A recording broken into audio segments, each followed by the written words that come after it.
होतो आणि दीक्षामध्येच कांदे घ्यायला गेली होती. कांदे आणि कोथिंबीर आणि पाणी अजून आला नाही. आलाय पाणी? पाणी नाही तर पसारा बघा कसं पडलाय भांड्यांचा पसारा पडलाय. आणि हे जे आहे ना हे मुगाचे दालीचे काय बनवलं तुम्ही? मुगाच्या डाळीची चिला करत होतो मी. अच्छा. पण आपला इंडक्शन त्याच्यावरचा जो तवा त्याच्यावर 3 ते 4 काढून बघितले, एक पण झाला नाही, निघालाच नाही व्यवस्थित. थोडा शूट करायला पाहता थोडा शूट करायला पाहता मग गॅस नाही ना. गॅस आपण उद्या काहीच बनवता येत नाही. आता आपण जे बनेल तेवढ्याच गोष्टी मोजक्या बनवता येतात. आता आपण उद्या जाऊन ना गॅस सिलेंडर घेऊन येऊ ना घरून. आपण जयंतीला आम्ही उद्या जयंतीला जाणार आहेत घरी कुडूसला. तर आम्ही तिकडनं येताना मोठा सिलेंडर घेऊन येणार आहेत. मग आम्ही आमचा नंतर मोमोजचा पण चालू करू परत, नाही का? मोमोजचा पण चालू करताय परत. मग दुपारी काय झालं, दुपारी दीक्षाने ते जेवण म्हणजे ते मुगाय दाल्या चिली बनवून लावलेले, पण ते काही निघाले नाही. 4-5 फुकटच गेले ऍक्च्युली ते. मग आता दुपारी वाजले होते जवळजवळ 1:15 वाजले होते ना. मग आता करणार काय, मग शेवटी मग मी दाल खिचडी ऑर्डर केली तिच्यासाठी. माझ्या स्ट्रगल म्हणजे असं एकटा करत असं माणसाला काही सुचत नाही काय करावं, नाही का? हा. आणि नाही झाला का मग त्याच्यावर अजून कंटाळा येतो ना. मग चिडचिड होते. हा, चिडचिड पण होते. भूक पण लागली होती. हा, म्हणून मी सांगितलं जाऊ दे मग राहू दे. परत मग त्याच्यावरच परत काय बनवलं असतं तुम्ही. आता कसं आपण असलो दोघं का थोडा विचार होतो काहीतरी का बा हे बनवू ते बनवू. खाणं पिणं बंद आहे त्याच्यामुळे डॉक्टरनी बंद केलंय. थोडा विकनेस इश्यू आहे म्हणून डॉक्टरनी बऱ्याचशा गोष्टी बंद केल्यात आणि कंपल्सरी आम्ही फॉलो पण करावं लागेल. म्हणजे मी जास्त करून फॉलो करावं लागेल तिच्यासाठी. तर तुला बरं वाटेल तोपर्यंत तू फॉलो कर, नाही का? काल आम्ही गेलो तेव्हा दीक्षाला मंचुरियन दिलंच नाही, कारण ते मैदा आणि बाकी चायनीज वगैरे सगळा बंद करून टाकला. त्यासाठी मग आता असं आपण पण फॉलो करायला पाहिजे ना, डॉक्टर बोलतात तर, नाही का? म्हणून थोडा वेळ रागावली होती, नंतर मग परत नाही का. आज मी बिस्किटे घेऊन गेलो होतो, माझ्या लक्षातच नाही. छोट्या डब्यामध्ये बिस्किटे घेऊन गेलो होतो गुड डे. माझ्या लक्षातच नाही कधी खायचं असं. घरी आलो तेव्हा बॅग खोलली तेव्हा बघितलं अरे आज बिस्किट पण घेऊन गेलो होतो. तर दीक्षा चहा बनवते. माझी इच्छा झाली आज का चहा बनव म्हणून मग चहा बनवायला लावलाय. आणि मग बिस्किट खाऊ, नंतर मग जेवणाचा विचार करू, नाही का? तो ना आम्ही पाण्याची वाट बघतो. पाण्याचा थोडा खूप दिवसाचा प्रॉब्लेमच चालू आहे. बघू पाणी येतो कधी येतो. मला केस उद्या पूर्ण तयारी करायची, थोडी शेव पण करायला लागेल मला. हा, आजच करायला लागेल, उद्या नाही जमणार. मग शॅम्पू पण नाही, शॅम्पू संपलाय. थोड्या वेळात जाऊन पटकन घेऊन येईन मी शॅम्पू. आणि मला थोडी शेव पण करायची, थोडी ट्रिम करतो. नाही उद्या जमणार नाही, कारण मी उद्या लवकर येईन जॉबवरून. आणि मग आम्ही तसंच डायरेक्ट घरी निघू पुरुषसाठी. हा बघा किती स्ट्रगल. किचनच्या बेसिनला पाणी आलाय, फक्त अजून बाथरूम मध्ये आलेलं नाहीये. हा, लगेच दीक्षाने भांडी घासून घेतली आणि इथे लगेच मशीन लावायला लावले. पटापट बोलते करून घेऊ आपण. किती हा स्ट्रगल चाललाय दीक्षाचा. हा, आधी कसं होतं ना, आधी 24 तास पाणी होता. हा, उन्हाळ्यात थोडा प्रॉब्लेम असतो ना, म्हणून ठीक आहे. एवढा कधीतरी स्ट्रगल पण थोडा पाहिजे ना.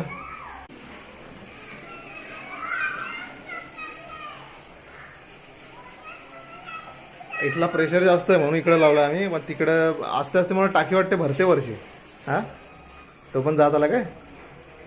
हा, काय माहिती. इकडं लगेच दीक्षाने वॉटर प्युरिफायर पण धुवून घेतला. चहा झाला आमचा, पण थंड होईल तो आता. हा, जाऊ दे, परत गरम करू आपण, एवढा काय नाही. थोडा स्ट्रगल आज पूर्ण दिवस. बाकी दीक्षाने आज उपायशी राहायचीच बारी आली तिच्यावर. हा, उपायशी राहायचीच बारी होते, पण नशीब. आणि त्यात रिचार्ज पण संपलाय. हा,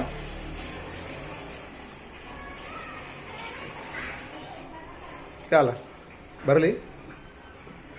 एन्जॉय करतो. आणि सगळं आम्ही सेटअप करून ठेवला. दीक्षाने मशीन लावले, तिकडे भांडी घासून ठेवली, परत पिण्याचं पाणी भरून ठेवलं. आणि आणखी काय झालं, बस मला आंघोळ करायची बाकी. मग थोडी शेव ट्रिम, दाढी ट्रिम करायची. आणि शॅम्पू घेऊन यायला लागेल आणि पाणी प्यायचं नाही ना, बिस्लरीचं पाणी पण आणायला लागेल. हां पाणी नाही ना. पाणी पण नाही आहे तर बिस्लरीचं पाणी पण घेऊन यायला लागेल. तर मग नंतर जातो, थोडा पहिले खातो, नंतर मग जातो, मग घेऊन येतो. हां भाजीला वगैरे भाजीला काय करणार आहे आता? काय करायची भाजी? काय माहिती. ठीक आहे, खाता खाता आम्ही विचार करू काय करायचं ते, नंतर मग दाखवू. आम्ही चहा एन्जॉय करू. तर मंडळी आता आम्ही काय बनवतो ठरवलं सांग जरा दीक्षा.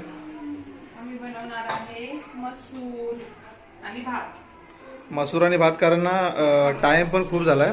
हां आणि काय बनवायचा हा प्रश्न नेहमी असतो नाही का. मग काय बनवणार. नॉनव्हेज पण खाल्ला आम्ही नाही का, खातोच आहे. आणि अशा बेसिक गोष्टी पण खायला पाहिजेत ना नाही का. हो ना. आणि हे मूग उद्यासाठी ठेवलेत ना, उद्यासाठी. त्यात भात झालेला आपला रेडी. इकडे इंडक्शन आपला कंटिन्यू चालू आहे, कारण गॅसच नाही आपल्याकडे. तर का तर आता उद्या येताना आपण घेऊन येऊ ना नाही का. मग दीक्षा इथे बनवते आणि मी जरा शेव केली आणि मी मग आंघोळ करून घेतो. शॅम्पू पण करायची ना, मी करतो तोपर्यंत मग तू कर. हा तोपर्यंत मी हे करते, मग मला पण करायची. चालेल, ठीक. तर गाईज मी शेव केली आणि आंघोळ केली, कारण उद्या जमणार नाही. उद्या खूप घाई गडबडीत धावपळ करत आम्हाला जायचं आहे, कारण मी जॉबवर जाणार आहे. मी आधी विचार केला सुट्टी घेऊ, पण सुट्टी पण घेऊन का पूर्ण दिवस घरात घालायला, आम्ही जाऊ संध्याकाळीच. त्यापेक्षा मी विचार केला की मग नंतर विचार केला मी दुपारून येईन हाफ डे. नंतर विचार केला एवढा ऊन आहे, मग विचार केला 4:30-4 निघीन. घरी आलो का आम्ही 5:30 निघू. मग एक तासात जास्तीत जास्त रोड पास चांगला झाला आहे तर पोचू आम्ही 1 तासात. 6:30 आम्ही घरी पोचू. तर आता आम्ही दोघांनी पण आंघोळ केली. लिटरली एवढा गरम होतं, गरम होतो ना, कठीण गरमी आहे. इम्पॉसिबल गरमी आहे भाई. म्हणजे एवढी गरमी मी पहिल्यांदा आंघोळ आंघोळ. केल्याशिवाय पर्याय नाही. आमच्याच फ्लॅटमध्ये एवढा थंडावा आहे, पण आज काय माहिती मला पण असं ऍक्च्युअली नाही मग असं गरम एकदम अशी पूर्ण बॉडीतून वाफ निघते असं वाटतंय सिरियसली. मी पण आंघोळ थंडे पाहिजे, तिन्ही पण आंघोळ केली तरी पण आम्हाला गरम होते. फॅन पण आम्ही फास्ट ठेवला तरी पण गरमीच तेवढी आहे. ऍक्च्युली काय सकाळी एकदम वातावरण थंड होतं, सकाळी काय वाटत नाही, दुपारपर्यंत काहीच वाटत नाही. संध्याकाळी पूर्ण गरमी त्याची बाहेर निघते. पूर्ण गरमी संध्याकाळी बाहेर निघते, म्हणजे थंड वातावरण संध्याकाळी बाहेर पाहिजे, तसं काहीच होत नाही. एवढा डेंजर काम चालू आहे. म्हणजे विचार करतो मी एसी मध्ये तिकडं पूर्ण दिवस कंपनीमध्ये म्हणजे ऑफिसमध्ये, आणि तिकडनं बाहेर निघलो असं 1 सेकंद आधी डायरेक्ट माझा बॉडी टेम्परेचर डायरेक्ट चेंज होतो. म्हणून मग मी उतराच बघत नाही, खाली ऑफिसमध्ये थांबतो असं. आणि मग आज काय झालं, अचानक दीक्षाला सकाळी थोडा लो फील होता. मग मी तिला बोललो का नको मी बाहेर जेवतो असं झालं. आणि मग मी नाश्ता केला, घरी होता नाश्ता तो केला मी. आणि दुपारी मग हिने ते इंडक्शनवरती जे चपाती वगैरे होत नाही व्यवस्थित, तर तिला आज तिने काय केलं, मूग डाळीचे मुगाची डाळ असते त्याचा चिला करायचा होता मला. मी सगळं तयार पण केलं, किती 4 काढून बघितली असती, एक पण नाही व्यवस्थित निघाला. आणि त्यानंतर मला माहिती आहे हिचा इरिटेशन कसा असतो. एखादी गोष्ट तिला आवडते आणि ती बनवते आणि जर ती झाली नाही तिचा इरिटेशन म्हणजे एकदम पीक लेवलला, एकदम हाय लेवलला जातो. म्हणून मी तिला बोललो का तू एक काम कर, काहीच नको, मी तुझ्यासाठी काहीतरी पार्सल मागवतो. ती बोलते की मला दाल खिचडी खायची. मग मी दाल खिचडी मागवली, ते लिटरली चांगलं झालं, पण ती चांगली आली. मस्त होती. जर मी इनकेस जर ती नसती मागवली तर काय खाल्लं असतेस? काहीच नसतं खाल्लं, मला माहिती आहे. काय बनवायला त्याच्यावर काय होतच नाही ना. आणि एकट्यासाठी ती बनवायला जातच नाही कधी. तिला कंटाळा येतो एकट्यासाठी काय बनवायचं असं तिचा विचार असतो. पण काय आला ऍक्च्युली मी पण का मागवली बाहेरून की दाल खिचडी, का तिला गोळी खायची म्हणून मी मागवली. गोळ्या चालू म्हणजे सकाळी मी नाश्ता पण काय नसतं, चहा आणि टोस्ट खाल्ला. चहा आणि टोस्ट खाल्ला. मला खाणार नाही, एकट्या असलं नाही, ती कंटाळा लो फील असला ना मग ती खाणार नाही मला म्हणून माहिती. म्हणून मग मी तिच्यासाठी दाल खिचडी मागवली. कारण काय होतं आधीच एकतर लो फील, कधी कधी लो शुगर पण होते, अशा गोष्टी चालू आहेत. म्हणून मी तिला करतो खा व्यवस्थित, दुसरं काहीच नाही. पण आज अचानक मला वाटलं होतं का उपाय शिरायची बारी येईल तिच्यावर, असं वाटत होतं मला, तिच्या बोलण्यावरून वाटत होता. म्हणून मग विचारलं का थांब तू, मी तुझ्यासाठी मागवतो. बरा झाला खाल्ला. आणि आता आम्ही पण विचार केलेला का नॉनव्हेज, पण नॉनव्हेजचा जरा गरमी पण एवढी आहे म्हणून मग जरा स्किप केला आम्ही. आणि मग असंच अख्खा मसूरची भाजी करायला आणि राईस, बस दुसरं काहीच नाही जास्त. आणि का करता असं बघू आता रात्री कदाचित केक कट करायला जायचं आहे. तर टाइम झाला तर नाही जाणार, कारण काल पण 12:30-1ला झोपलो, आज पण परत तेवढाच आणि परवा उद्या पण पण. पॉसिबल नाही होणार आहे. उद्या पण लेटच होईल. उद्या पण लेट होईल झोपायला तो. सो मला तर असं वाटतं का नाही, कारण उद्या तिकडे जायचं कुडूसला, म्हणजे आम्ही आमच्या घरी जाणार आहेत. तिकडं जयंती बाबासाहेबांची आणि आम्ही इकडे किती मोठे असते का, शेवटी घरची ती घरी तिकडे. आमच्या रमाई आंबेडकर नगर कुडूसची जयंती. तर लहानपणापासून मी तिकडं आणि सगळ्या जयंती आम्ही एन्जॉय केले, सगळ्या कामात सगळ्या गोष्टीत पुढे असायचो. आणि आता तिकडे गेलो ना तर मला पण वाईट वाटेल आणि तिकडचे मला बोलतील खूप सगळे मग लहानपणापासून तिथे केलेली आहे. तिकडे गेले. मग त्याच्याकडे आम्हाला उद्या काही करून जाणं आहे, भले टाइम जाते चालेल. आणि आम्ही चुटकीला पण घेऊन जाणार आहोत. हो ती पण येणार आहे. तर असा आजचा प्रसंग होता. आणि उद्याचा पण ब्लॉग मस्त होईल. मी म्हणजे पूर्ण आमची रमाई आंबेडकर नगर कुडूस जे आहे ना, पूर्ण सगळ्यांशी इंट्रोड्यूस करू आम्ही. तिकडची जयंती पण दाखवू. तिकडची जयंती पण दाखवू, रॅली पण दाखवू, तिथला डेकोरेशन. आणि यावर्षी खूप तिकडचं जोरात खूप म्हणजे एवढा भारी केलं ना सगळ्यांनी. खूपच वेगळ्या पद्धतीने ते करणार आहे. करणार आहेत. जोरात आणि एकदम जोरात यांनी डेकोरेशन वगैरे सगळं व्यवस्थित केलंय. पूर्ण एक नंबर केला. म्हणजे तुम्हाला आवडेल, उद्याचा ब्लॉग पण भारी असेल. तर चला मग आता काय जेवण आधी तर तुम्हाला सांगितलं काय केलंय. नशीब का आज खाल्ला दुपारी, नाही तर आता जे चेहरा बघण्याला ऐकला असता असं पडल्यासारखं असता. कारण पूर्ण खात नाही ती घरी असं नाही, एकटी का मग खातच नाही, अजिबात खाणार नाही, मला माहिती.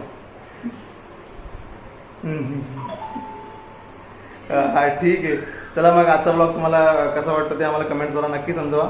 तोपर्यंत भेटूया आपण नेक्स्ट ब्लॉग मध्ये, म्हणजे 14 एप्रिलच्या ब्लॉग मध्ये. बाई नक्की बघा, मस्त ब्लॉग असणार आहे उद्याचा. सगळ्यांसोबत आम्ही इंट्रोड्यूस आणि गप्पा गोष्टी आणि रॅली आणि पूर्ण जयंती तुम्हाला दाखवू. सर मग भेटूया आपण पुढच्या ब्लॉगला. ठीक आहे, तोपर्यंत लाईक करा, शेअर करा, कमेंट्स करा. सबस्क्राईब करा. तोपर्यंत भेटूया आपण नेक्स्ट ब्लॉग मध्ये. Bye bye.